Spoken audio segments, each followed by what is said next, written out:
Muito bem, agora nós vamos conversar com o especialista em direito do consumidor, Humberto Valim. Boa tarde, senhor Humberto. Iguais a esse caso que nós acabamos de ver na matéria, existem muitos outros. Quais seriam os primeiros procedimentos que os proprietários deveriam adotar quando a construtora dá sinais de que vai atrasar a entrega do imóvel? O primeiro ato que o consumidor deve fazer é notificar. O consumidor deve, por escrito, de preferência via cartório, notificar esta construtora, informando que ele aguarda o cumprimento da obrigação de entregar o imóvel no prazo acordado. Tá certo. E o proprietário pode alegar quebra de contrato e pedir, por exemplo, o ressarcimento dos valores pagos? Pode sim. O proprietário que vier a sofrer este dano pode ajuizar uma ação de indenização, tanto de danos morais quanto materiais.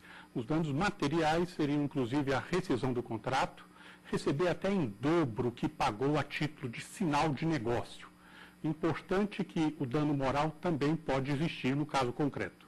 Quer dizer que, além de ser ressarcido com todos os valores pagos, ele ainda pode ser indenizado por dano moral. É isso mesmo?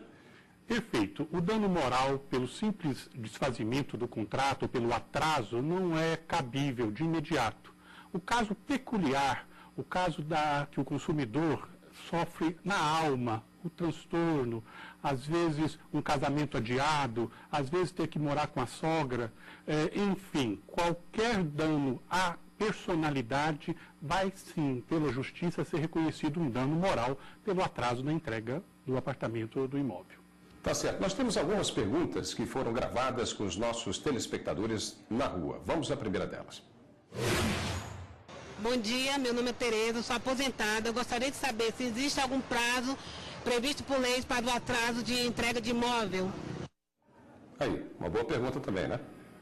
Em regra, o prazo é de 180 dias. É razoável que durante uma construção ocorram imprevistos, falta de mão de obra, eventual falta de material. Em regra, os contratos entre consumidor e construtora determinam 180 dias de tolerância. Após essa data, não é razoável. O consumidor deve exigir uma indenização pelos lucros cessantes, ou seja, o aluguel que ele eventualmente deixou de auferir e, eventualmente, também danos morais.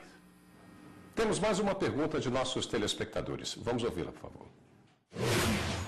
Tomás Menezes, jornalista.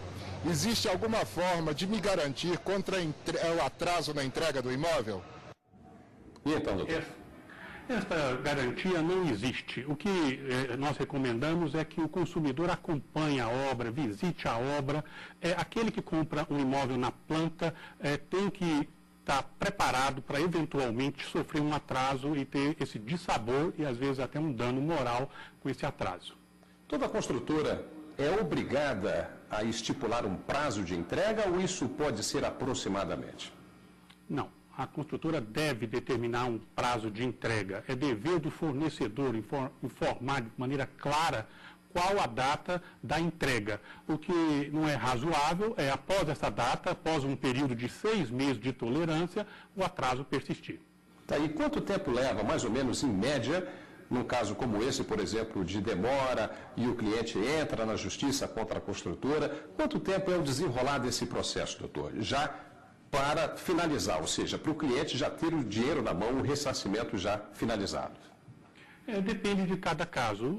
Causas até 40 salários mínimos nos juizados especiais giram em torno de 3 meses a sentença.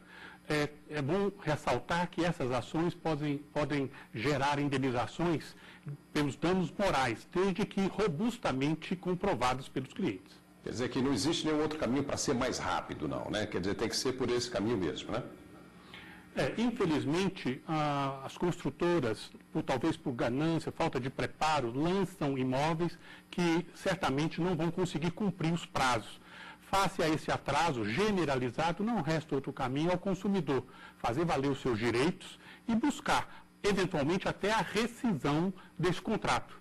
Vale lembrar também que, em caso de rescisão, a comissão paga ao corretor deve ser devolvida. Isso é interessante. Doutor Humberto Valim, muito obrigado por sua participação aqui no Jornal da Justiça, primeira edição.